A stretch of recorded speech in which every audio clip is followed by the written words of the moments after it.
Primetime Thursday. Now from Jerusalem, Charles Gibson. Good evening and welcome to another edition of Primetime Thursday. Tonight, from a region where violence, for now, seems to be spiraling out of control, where nothing seems sacred, not even the Church of the Nativity in Bethlehem, attacked by Israeli tanks with Palestinian militants hiding inside. There have been pitched battles in West Bank city after city, as both sides, Israelis and Palestinians, seem bent on revenge. But tonight we bring you a very different kind of story from this region about a very different kind of revenge. And Diane has that story. If you want to see the face of happiness, take a look at this family. A little girl, a father, a mother, dancing through what seems to be a charmed life.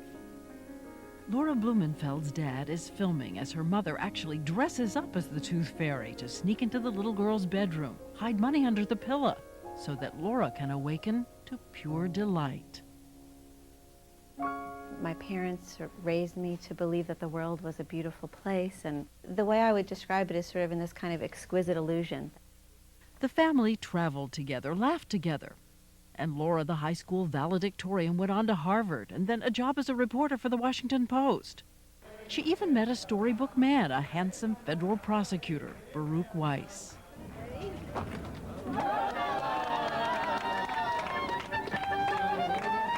They agreed to spend their first year together living in Israel, a kind of extended honeymoon, with no one suspecting what lay ahead. That the laughing bride with the charmed life was in fact setting out on an odyssey of anger and revenge. Laura Blumenfeld was about to go in search of a terrorist to try to make him pay. Was I a hero or a fool? I think that's really for everybody to decide. It was a mission born of events back in the tranquil winter of 1986, long before the suicide bombers of today. A vicious death gang decided to start targeting tourists in Jerusalem. A young Christian pilgrim killed while resting with his backpack, shot in the brain at point-blank range. And a German tourist coming back from dinner with her husband, wounded with a bullet lodging near her spine. An Israeli woman gunned down in her office. And an American from New York. A bullet fired at his head, barely missing his brain. The bullet struck him here, and it drove along the top of his scalp. It was about 1/4 of an inch too high to enter his brain. This is the alley where it happened. This is the man with blood pouring down his face. I know very clearly, I thought in my mind, I'm going to die in a second or two. I'll know if I'm going to die, if I'm going to live. In that moment, a young girl's exquisite illusion about the world shattered. The man who narrowly escaped death was Laura Blumenfeld's father. This is the poem she wrote at the time. If you are the Arab, aimed in the near dark, grazing his temple, missing his life, this hand will find you. I am his daughter.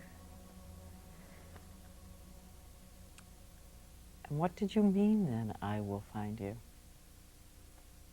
Did you know? I didn't know. So when you started this quest, you had no idea where it was going to take you? No, I knew a bullet had come at my father's head. Where did that bullet come from? Who was behind it? Who was the person? And was there anything I could do about it? Someone tried to kill my father, and I couldn't just accept that. Once in Israel on her honeymoon, finding the shooter became a kind of obsession. She took a leave of absence from the Washington Post and began searching through clippings and documents from the DA's office. There had been a trial of terrorists from the gang that brought the horror in 1986, so she decided to get their names and track them down one by one. When I first went to one family, it turned out that this was the mastermind of the group. He was blind. He had blown out his eyes while he was rigging a bomb to a car, so then I realized it wasn't him. The second name on the list was Omar Khatib. So she set out to find the Khatib family, taking a taxi to a town called Kalandi, a part of the Palestinian West Bank just outside Jerusalem. Well, they were a well-known PFLP family, the Popular Front for the Liberation of Palestine, who right now are some of the people, strapping on dynamite and walking into Saturday night pizza parties filled with Israeli teenagers. As she approached the door, trying to reveal no emotion, she said only that she was an American journalist named Laura, writing a book on the region, and asked them about their youngest boy, Omar Khatib. They said that he wasn't here and that he'd been arrested. And I asked for what? And she said, oh, he tried to kill someone. And I said, who? And there was a 12-year-old boy sitting on the couch, and he said, some Jew. Laura Blumenfeld knew she had found her target. At one point, the mother was describing how her son had fired the bullet at the man, and then the gun flew out of his hand, and everybody was laughing, and she reached over and kind of like, you know, slapped my knee like this was a real knee-slapping moment. And his brother Saeed said, you know, we were all with him politically. So they were proud of him. They were proud of him. They were. It must have been rage. I was sort of disgusted. I was disgusted by them, and on the other hand, I was disgusted by myself, frankly, for drinking their tea and eating their food. And during the next weeks and months, she would return again and again to their home, never revealing she was the daughter of the man Omar Khatib had shot, and asking if she could write letters to Omar, secretly laying the trap that would take her to the shooter. But I couldn't just drop the letters off as if I were going to the post office. I had to sit with them and spend about half a day or a day with them socializing. And like them. Pretend to like them. I had to pretend to like them. You had lied to them, in effect. I deceived them, absolutely. They never asked me who I was. If they had, I don't know what I would have done. Did you feel fear ever if they had known who you were? I just was dizzy with fear, and I would tell myself, okay, this is just a story. I can get up these stairs, but I wouldn't ever do it again. And when I was writing about it, I even said to myself, who is this crazy woman? I mean, She even made sure each time she went to the house she had comfortable shoes so she could run away if she had to. But Laura had her own reasons to do it, and Laura doesn't always listen to my advice. Her husband, Baruch, watched his new wife become consumed with making the terrorist pay, joking she'd even shoot him. But the fact that she would joke about it shows that she didn't quite know what means she was going to adopt. it was definitely not the best thing to be completely immersed in revenge during your newlywed year. Your husband even at one point wrote about the insufferable situation he was in Well, in a diary. I would claim that she was acting not only impossibly, but impossibly like every few days. And she claimed, oh no, she was only acting impossibly like once every couple of weeks. and he sort of made a mark every night that he felt like being married to me was intolerable and insufferable. And he averaged 1 out of every 4 nights. And that just made me realize how tense I was all the time and how difficult it was for somebody to live with me. People who are involved in revenge, they say it's not so much what you do to the other person, it's what you do to yourself. You poison your own soul. If you seek revenge, dig a grave for 2. Right. One for your enemy and one for yourself. And indeed, her seduction of the shooter's family was paying off. Omar's brother agreed to smuggle a letter from her into prison and smuggle a letter out. It came wrapped in a tiny piece of plastic. It was shaped like a bullet. He held it out for me, and I remember thinking, how am I going to get that off of his hand, because my own hands were trembling. And I thought if I reach out for it, you know, he's going to see how scared I am. So I asked somebody next to me, oh, could you pass me the letter? This is like almost tissue paper, very thin. In small, meticulous handwriting, the man who didn't know he had tried to kill her father addressed Laura. Dear Laura, it began, I would like first to extend my appreciation and regard for your message. He wrote in English, and his first letters were filled with polemics about what he called the military struggle against Israel. But over the next weeks and months, her letters back to him unfolded a careful plan. She told him she had met the impersonal target he had shot. David Blumenfeld, she said, was a quiet, generous man who lost his grandparents in the Holocaust, who supports and likes Palestinians and taught that respect to his children. And as she wrote, she noticed gradually his letters back began to change. He told her how much he loved English literature and Tolstoy and Dostoevsky. He also told her about his severe asthma and his dream of sunshine and seeing the ocean again. And he also told her that in his heart he was not a violent person. Would he ever use violence again? My answer is no. And he expressed regret about David Blumenfeld, saying, "People are so different when you get to know them from near." She learned that Omar's brother Imad had been in prison for his militant politics, and the women told her their dreams of life outside Israeli occupation. So at some point, you're getting closer and closer to his family, and they say they love you like a sister. I was sort of reaching out to them and understanding, and they came to like me very much. One woman offered to name her unborn child after Laura. Another gave her a silver ring off her own finger. I said, "This is for you. You're a member of the Khatib family now." It was an incredibly confusing moment because somehow they were bringing me into the Khatib family. And always they talked of Omar, how much they loved and missed him. So as they're telling you about him, are you softening somewhat? Are you changing? There were moments when they would tell me a story from his childhood, and I would be charmed. And then I would sort of come back to that moment with a pang and realize this is the man who tried to kill my father. As she writes in her book, Revenge, while deciding what to do, she traveled from country to country to see if revenge ever satisfies. She went to Albania, the revenge capital of the world, where they actually have a guidebook. It's called the Kanun, and it was compiled by a 15th century Albanian nobleman, filled with hundreds and hundreds of precepts outlining every detail of revenge. She traveled to Iran, donning the chador and questioning religious leaders there. And when I asked one of the Ayatollahs what would be the revenge for a bullet to the head, a grazing, they said, well, there's 50 different kinds of head injuries and 50 different kinds of revenge depending on what you mean by a graze. And was it a woman? If it's a woman, it's much more serious because a woman's hair is so important to her beauty. And did it ruin her hair? And in Israel, the wife of slain Prime Minister Yitzhak Rabin told her, revenge is a bottomless pit. And she told you? She looked at me with these green eyes, just as hard as marbles, and said, there's not enough revenge in the entire world. And she also went to the home of the woman who was shot to death by the same gang that tried to kill Laura's father. The woman's husband, Isaac bin Obadiah, lights a candle to his wife every day. His philosophy is on a little plaque which was meant as a mild joke. It says, love your enemies. It really gets on their nerves. It has become consoling to him. Then finally, after a year of travel and torment and letters to Omar, she learns she will get a chance to see the shooter face to face. It's time to seal her purpose, which she does with a traditional prayer posted at Jerusalem's Western Wall. You visited the Western Wall one day and put a note in it. Right. People come to the Western Wall, tourists, and they write little prayers to God, whatever it is that they really want in life.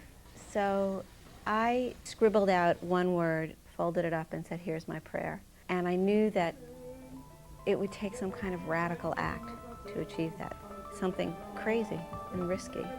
A single word, a secret prayer, and then face to face with her father's would-be killer.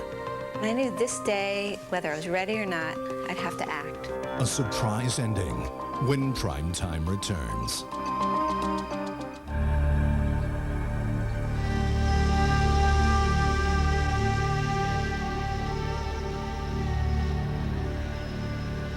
You're looking at the Wailing Wall, the sacred remains of the Second Temple of Jerusalem.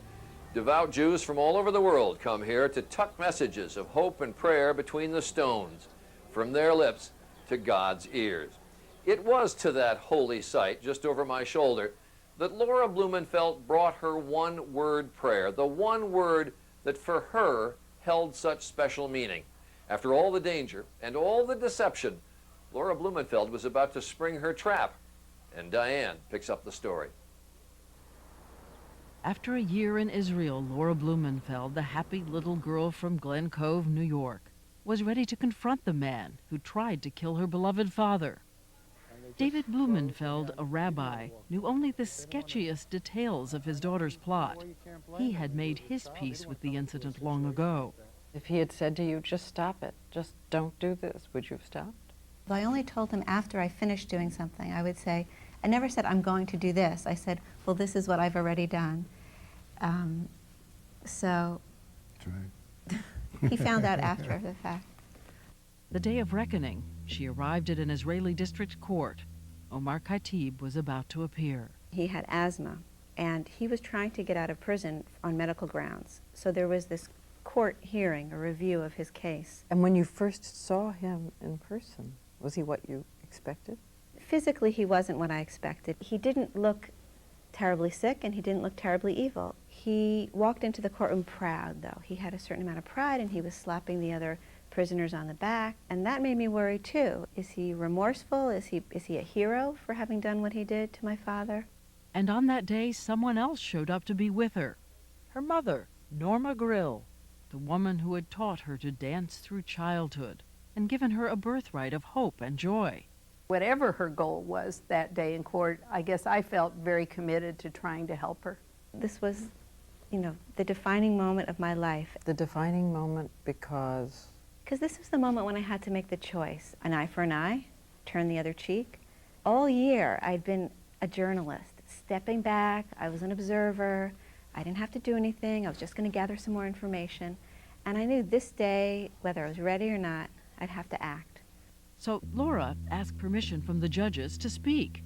She was so insistent they finally relented, though they had to bill her as a witness called anonymous. There was 15 minutes of arguments and legal discussion, and I, in the meantime, scribbled out a little note to Omar. Both of us were sitting in this packed courtroom, and I said to him, I hope you understand why I did what I'm going to do today. She was nervous beyond the point that I've ever seen her being nervous in her life. And some others in the courtroom were nervous too. Omar's family couldn't understand why the journalist Laura was starting to stand up and interfere. We did not expect her to be in court, and we were a bit shocked. Why is she here? This was the question. And so I started to speak, and I said, my name is Laura. And I said, I come from America. And as a journalist, I've come to know his family, and through his family, I've come to know Omar. I said, I don't know all the facts of this case, but what I do know is that I believe that Omar is sorry for what he did, and he's promised me, which he had, that he would never hurt anybody ever again. I said, I've spoken to the victim, and the victim says, 12 years in jail, that's enough. At that point, the judges cut me off, because they were saying to me, you have no right to speak. You're a journalist. Sit down. Shut up. Go away. Okay, little girl. You know, okay, young lady, time to sit down. And I was like, I'm not sitting down. I have one more thing to say. In a moment of shocking power, she told Omar and his family and the judges exactly why she did deserve to speak on behalf of Omar's victim, David Blumenfeld. They said, you don't have a right to speak. And I said, I do. Ani habat. You know, I can speak on his behalf. I'm his daughter, Laura Blumenfeld. It was like a whoosh went through the courtroom. The family was stunned, absolutely stunned. We had never expected her to be the daughter of the man my brother shot. We were shocked. Then I turned around and faced Omar for the first time. The judge said to him, when did you find out who she was? And he jumped out of his seat and he said, right now, right now, right now, right now. I mean, he was really kind of overwhelmed. This wasn't really about forgiveness. This was, for me, this was my revenge. This was my moment to confront him. I said to him, you promised me in a letter that you would never hurt anybody again, and this is on your honor. This is between our two families. This is about an agreement between the Khatibs and the Blumenfelds. And he looked happy, but shocked, shaken. I said, I did it for one reason, because I love my father very much, and I wanted them to know, meaning Omar and his family, that he comes from a good family, and we're good people, and we're not military targets, and you can't just kill us. Not long ago, we brought Laura and her father to see Omar's family for the first time together. Laura now expecting a daughter at the end of May. So how nervous were you about taking your father to meet Omar's family? So nervous. I knew they weren't going to hurt him physically. I didn't think so, but what if they just said something to hurt him again? I can tell you that I felt uncertain about what's going to happen.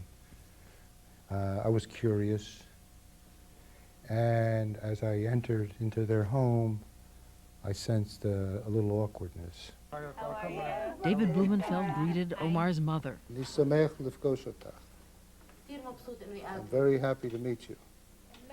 Smoked a water pipe filled with tobacco flavored with fruits and spices. I like it. I haven't smoked in 10 years. I think I'm going back to smoke. Whoa.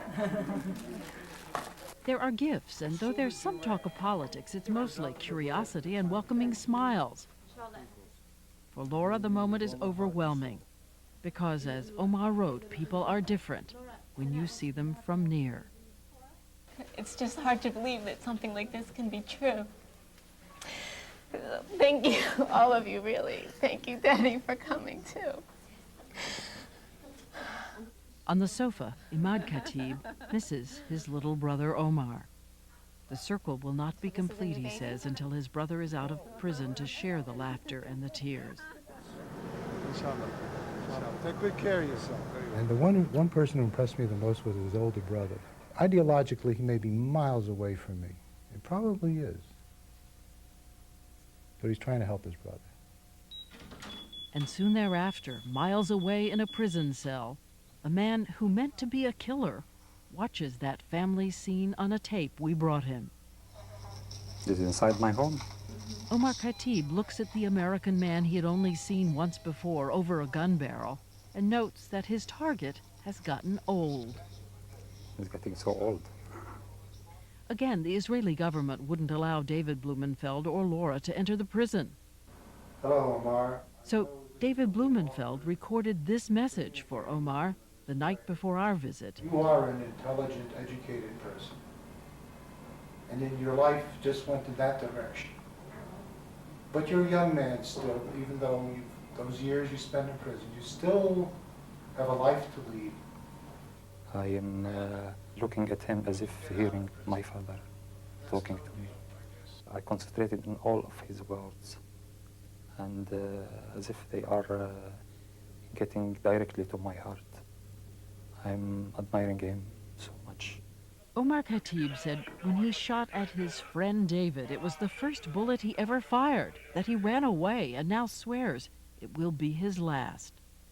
Now, through all my days in the prison, I thought a lot about these ways of violence. I don't agree with choosing the violence as a way for solving problems, as a way for getting to our rights. I feel so sorry for what has happened. True victory, it is said, comes not from the enemy's defeat, but when you have changed his heart. And he also had a message for Laura Blumenfeld. She chose the positive way of getting revenge from me, and she succeeded. Which brings us back to the note, the prayer Laura left on the Western Wall in the middle of her quest for revenge. What was it? I scribbled out one word, transformation, folded it up and said, here's my prayer. Because ultimately that's what I wanted. I wanted to believe that this symbol of evil or terror in the world could be transformed into something good. Well, bye-bye. Bye-bye. Thank you. Bye-bye. Be well. Bye. Thank you. One of Omar's nephews gave this to me as we were walking out the door, and he said, this is for your daughter. I thought, what will I tell my daughter about how she got this bunny? This is her first baby gift. You know, I'll tell her a bedtime story, really. And, but, you know, this one is true. I mean, this is, you know, what I did with them was almost trying to live out these kind of stories that we learn in childhood that are about people overcoming evil, or but I have a true story to tell her, so